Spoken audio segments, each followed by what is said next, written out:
Then a soft voice cried from the room, "Nibble, nibble, gnaw. Who is nibbling at my little house?" The children answered, the wind, the heaven-born wind," and went out eating without disturbing themselves.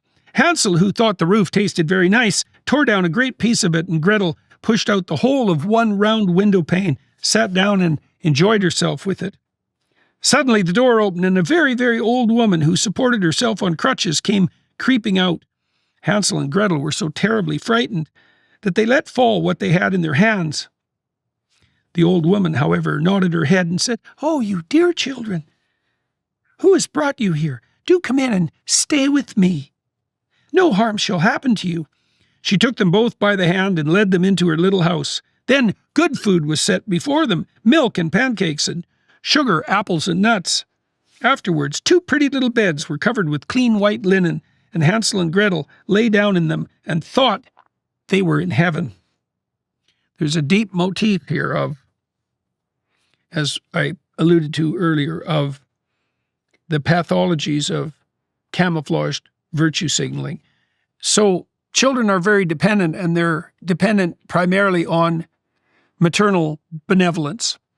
And what that means is that maternal benevolence can be gamed by pathological actors who can accrue to themselves all of the reputational virtue of the positive mother.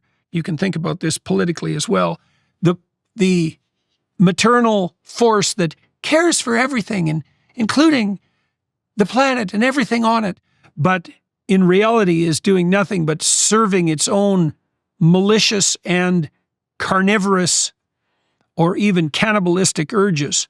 It's a very dark story. And so the worst evil takes the greatest good and perverts it to the worst possible end. And that's what we see happening here. The old woman had only pretended to be so kind. She was in reality a wicked witch who lay in wait for children and had only built the little house of bread in order to entice them. When a child fell into her power, she killed it, cooked it, and ate it, and that was a feast day for her. Witches have red eyes and cannot see far, but they have a keen scent, like the beasts, and are aware when human beings draw near.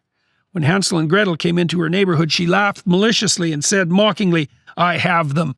They will not escape me again." Now, there's another motif here apart from the pathology of glorious, maternal, compassionate virtue signaling, masking carnivorous or cannibalistic urges.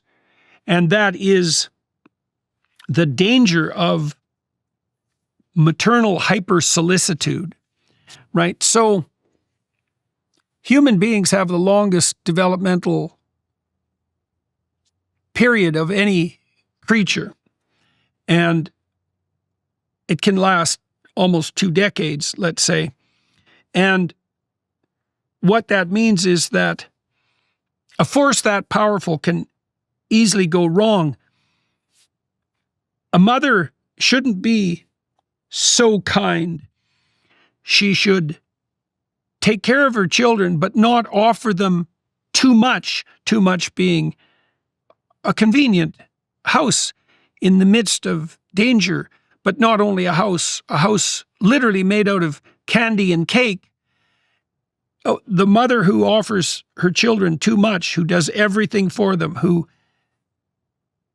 goes above and beyond the call of duty to announce to the world her virtuous compassion as the highest possible moral virtue, is also the hovering helicopter mother who ends up devouring her own children.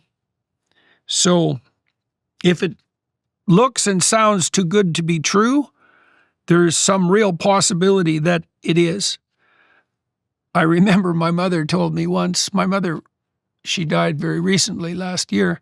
She was a very agreeable person and a compassionate person, but she had a spine, and she didn't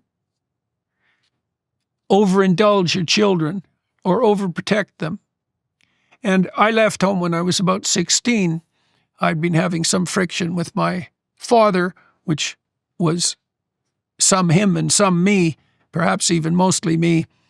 And then once I left and went to college, our relationship renormalized and maintained itself quite positively from that time forward. My mom said to me, after I had returned from college, when we were talking about having left and the fact that things had settled up, she said, and the conflict that accompanied my leaving, she said, if it was too good at home, you'd never leave. And I thought that was my mother in a nutshell, because she was a very pleasant person and a very caring person and hospitable, but she had enough sense to know that a little bit of pushing her children out of the nest was actually a very positive thing. And this evil witch is all too good and announcing that continually. Early in the morning, before the children were awake, she was already up, and when she saw both of them sleeping and looking so pretty with their plump red cheeks, she muttered to herself, "That will be a dainty mouthful." Then she seized Hansel with her shriveled hand, carried him into a little stable, and shut him in behind a grated door. He might scream as he liked. That was of no use. Then she went to Gretel, shook her till she awoke, and cried, "Get up, lazy thing, fetch some water, and cook something good for thy brother. He's in the stable outside and is to be made fat." And so that's an interesting twist in the story too, because mothers obviously feed their children, and that's part of maternal behavior, but to overfeed a child is, again, to make a pathology of care, right? To make a show of that maternal solicitude at the cost of the child's health and well-being. And so that's the meaning of the motif, that she's fattening up her ersatz son, her temporary son, for no other reason than to devour him.